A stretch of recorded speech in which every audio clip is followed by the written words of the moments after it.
way we can improve our higher education system and our universities is to build effective teams within and across them. There's nothing more important that we can do. This is what effective leaders in higher education do. They spot talent and they develop it. They make sure that people are accountable but also productive.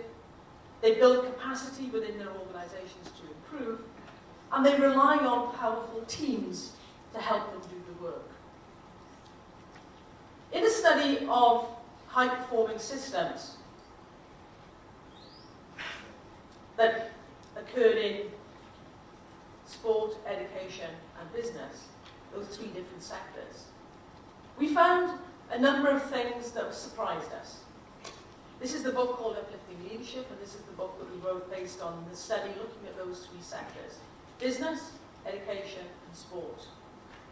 We tried to get a mixture of organizations that we felt were performing at a good level. On the sports side, we tried to get Manchester United. Are there any Manchester United fans in the audience? Okay, just one. And unfortunately, we failed to get Manchester. They were busy doing other things.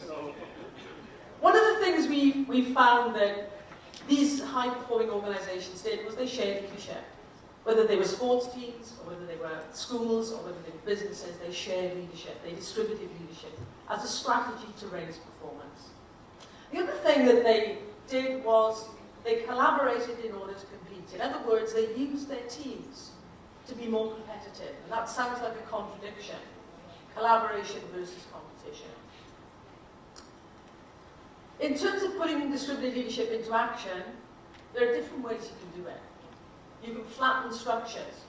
You can change people's roles. You can give people more roles and responsibilities.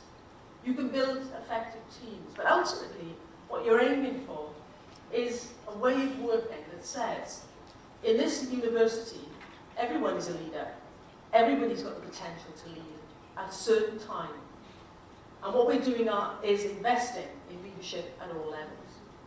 There are barriers, and if I had time, which is the first barrier, I could spend a little bit more looking at the barriers to distributed leadership. But these are some of the barriers. These are some of the benefits.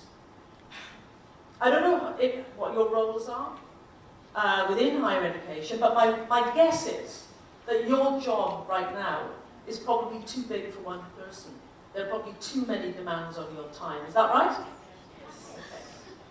So you've got a choice. You can either sleep less, you can either lose your weekends, you can either make sure that your mobile phone never leaves your side, or you can decide that maybe, just maybe, other people are better placed to do some of those things for you. That's distributed leadership. There's a paradox here, though, that we will not get distributed leadership within our universities without the formal leaders allowing it to happen. If the formal leader really wants to retain control, then distributed leadership will happen. And by the way, those formal leaders who feel that they have to retain control are normally the weakest leaders and the most concerned about themselves and not their organization. So distributed leadership doesn't mean that everybody leads, but it means that everybody at some time has the potential to lead. I'm going to skip that slide. Let's go back to this. Remember this? All right, so we're going to have some answers to this question, and then I'm going to close the session. Can anyone in the audience tell me where this airport is, or where they think this airport is? Don't put your hands up. Yeah, shout out. Hong Kong. Hong Kong, no. Langkawi, good guess, but no. Come on, think. Yeah, you can't answer it if you know the answer, because you'll spoil it. Another try Singapore. Singapore, that's a good try. Oh, we could go on like this for some time, right? But we're not going to do that. Can I try on this one? Yeah. Yes, Singapore, Hong Kong, Langkawi, it's all the same. Yes. Go on, one last. Go on.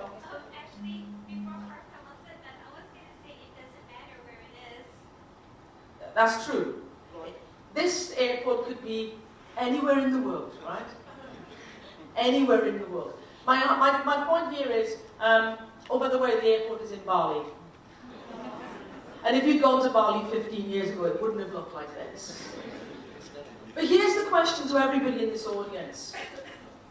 If we think about our universities in Malaysia, do we want them to all look like airports? Do we want them to all be the same? No, we don't. Universities will be doing different things.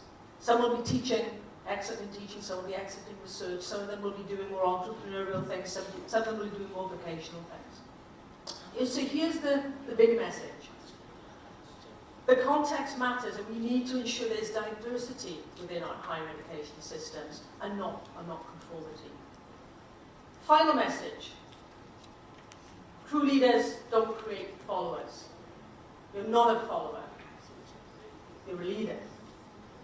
And here are the future leaders of Malaysia. It is with a degree of sadness that I tell you that at the end of the year I will be returning to England to the bad food and the bad driving. It has been a huge honour to be in this country for the last 4.5 years. I cannot think of a better learning experience. I cannot think of a better way to spend my time. I think Malaysia has an enormously bright future. And I think its universities are part of that bright future in terms of shaping it, sustaining it, and improving it. This is my website. If you'd like to send any comments, I said at one conference or any money, but I won't say that now. almaharris.com, you can download some of these papers. And finally, can I say from the bottom of my heart, thank you, Terima kasih, thank you.